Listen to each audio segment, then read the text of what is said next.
kekuatan pemodal yang misalnya melobi pihak pemerintah untuk membuka keran ekspor karena sebenarnya kalau alasannya untuk pembersihan laut itu sangat tidak masuk akal karena kalau KKP mengklaim ada 24 miliar kubik sedimentasi yang dihasilkan oleh laut, kita juga mempertanyakan itu data dari mana dan kapan dirilis, oleh siapa yang melakukan penelitian tersebut. Mantan Gubernur DKI Jakarta, Anies Baswedan, menegaskan Indonesia ialah negara yang rentan terdampak krisis iklim. Ia menyoroti langkah-langkah pemerintah Jokowi yang justru tidak sejalan dengan permasalahan tersebut. Bahkan, Anies Baswedan menyinggung kebijakan kontroversial terkait ekspor hasil sedimentasi laut yang diantaranya berupa pasir. Kebijakan ini dinilai semakin memperparah kerentanan Indonesia terdampak krisis iklim. Saat pulau-pulau terdepan rawan tenggelam, daerah pesisir terancam abrasi. Kebijakan yang diambil justru berkebalikan, yakni dengan mengizinkan ekspor pasir laut. Anies menegaskan sudah saatnya semua pihak dengan tegas menyebut bahwa kondisi saat ini bukan lagi perubahan iklim, melainkan krisis iklim. Kuncinya ada pada kata krisis. Ia menambahkan, selama ini istilah perubahan iklim hanya menjadi dalih bahwa permasalahan belum terjadi dan dianggap sebagai problem masa depan. Padahal Indonesia termasuk negara yang sangat rentan terkena dampak krisis iklim. Penangkalan yang dilakukan oleh bisa itu jika bisa menjaga alur pelayaran itu dijaga lagi. Itulah yang sentimen itulah yang keluar dari kita pada kedua ya karena sedimen itu dipakai untuk sedimen itu bikin pembakaran pelayaran ya kan membahayakan pelayaran kandas. Mengatakan bahwa kebijakan ini sengaja diterbitkan untuk memuluskan investasi Singapura ke IKN. Tanggapannya gimana, Pak? Tidak ada hubungannya. Ini sebetulnya yang di dalam Perpres itu adalah pasir sedimen yang mengganggu pelayaran, yang mengganggu juga terumbu karang. Maksud arahnya ini rapat sudah lama sekali, bolak-balik masih, karena nanti arahnya ke situ.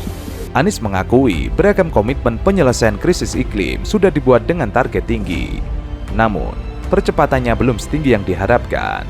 Berdasarkan Environmental Performance Index, Indonesia berada di klasemen bawah posisi 164 dari 180 negara.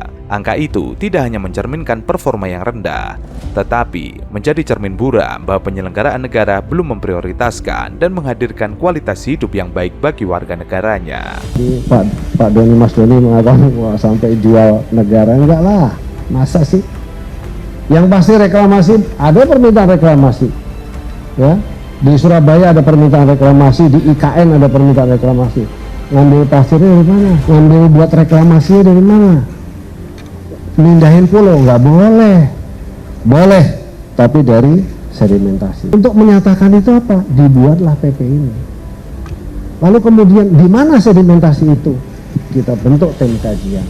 Permintaan ekspor selama itu betul-betul adalah hasil sedimentasi.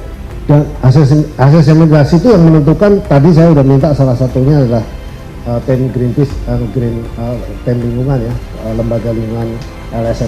Kalau dia mengatakan ini benar-benar hasil sedimentasi, boleh aja penggunaannya, boleh dalam negeri, boleh keluar negeri, nggak apa-apa selama dia bayarnya mahal. Kok yang untung Johor melulu, ya kan? Yang Johor ngambilnya dari mana? Jangan-jangan ngambilnya dari kita juga. Sebelumnya, Presiden Jokowi menaikkan peraturan pemerintah nomor 26 tahun 2023 tentang pengelolaan hasil sedimen laut. PP membuka peluang pasir laut menjadi komoditas ekspor. Menteri Kelautan dan Perikanan, Sakti Wahyu Trenggono mengaku, selama ini penambangan pasir laut tidak diatur. Karenanya, potensi pendapatan negara hilang dan penambangan dilakukan secara liar, sehingga pulau menjadi hilang karena pengurukan sebebas-bebasnya. Melalui PP ini, pemerintah ingin mengatur agar pemanfaatan pasir laut ini dapat digunakan secara tepat. Ia berdalih wilayah Indonesia masih membutuhkan pasir untuk reklamasi. Ia membayangkan seluruh kebutuhan dalam negeri saja untuk reklamasi tidak kurang dari 20 miliar kubik. Selama ini gratis. Tujuannya kalau diminta anggaran terus melalui Banggar sudah kerja setengah mati. Kekuatan pemodal yang misalnya melobi pihak pemerintah untuk membuka keran ekspor karena sebenarnya kalau alasannya untuk pembersihan laut itu sangat tidak masuk akal, karena kalau KKP mengklaim ada 24 miliar kubik sedimentasi yang dihasilkan oleh laut, kita juga mempertanyakan itu data dari mana dan kapan dirilis, oleh siapa yang melakukan penelitian tersebut. Satu-satunya jawaban pasti ini ada kekuatan atau pihak-pihak lain yang berupaya untuk melobi pemerintah agar keran ekspor ini dibuka. Karena kita tahu bahwa negara tetangga kita Singapura itu sangat tergantung atau sangat membutuhkan hasil laut dari Indonesia. Sejak 2000 ketika ini dihentikan, mereka mengalihkan impor dari negara-negara lain, misalnya dari Kamboja, dari Vietnam, tetapi secara ekonomis akan sangat menguntungkan kalau impor itu dilakukan dari Indonesia, bahwa lokasi sedimentasi di laut yang pembentukannya dari alam itu tidak signifikan kalau untuk menjadi sumber material. Kalau dari laut itu sifatnya hanya karena kalau dari laut sumbernya karena ada bencana alam atau tsunami. Jadi sedimentasi yang terjadi di pesisir itu asal mulanya dari darat, misalnya karena ada kegiatan pertambangan dan perkebunan. Sehingga mestinya kalau upaya pengelolaan atau mitigasi yang dikedepankan mestinya kegiatan pembangunan di darat, kegiatan pengendalian di darat yang harus diatur oleh pemerintah, bukan menjaga di hilirnya, tetapi bagaimana proses pembangunan di hulu. Kita banyak mendapat laporan daerah-daerah yang selama ini di pulau-pulau kecil, yang lokasi-lokasi pertambangan justru itu yang terjadi sedimentasi akibat kegiatan pertambangan. Untuk diketahui, keputusan Presiden Jokowi membuka tambang dan ekspor pasir laut semakin banyak dikritisi oleh masyarakat,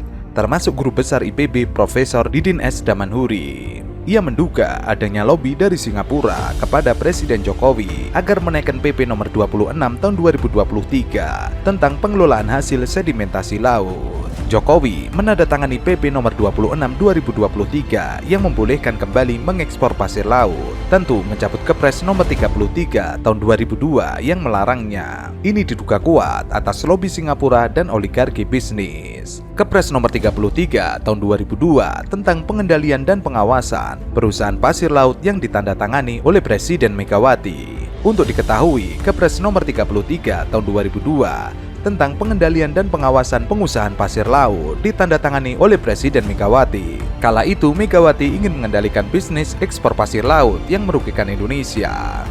Bisnis pasir laut ini sangat menggiurkan, khususnya di kawasan yang berdekatan dengan Singapura, lantaran negeri Singa itu ingin terus memperluas daratannya. Karena sangat menggiurkan cuannya bagi pembisnis pasir laut di satu pihak dan memenuhi ambisi Singapura untuk meluaskan daratannya dengan reklamasi yang sekarang baru bertambah 12 km. Menariknya, Profesor Didin mengaitkan dengan miskinnya investor yang masuk ke IKN Nusantara. Bisa jadi langkah Jokowi ini bertujuan untuk mengundang investasi dari Singapura.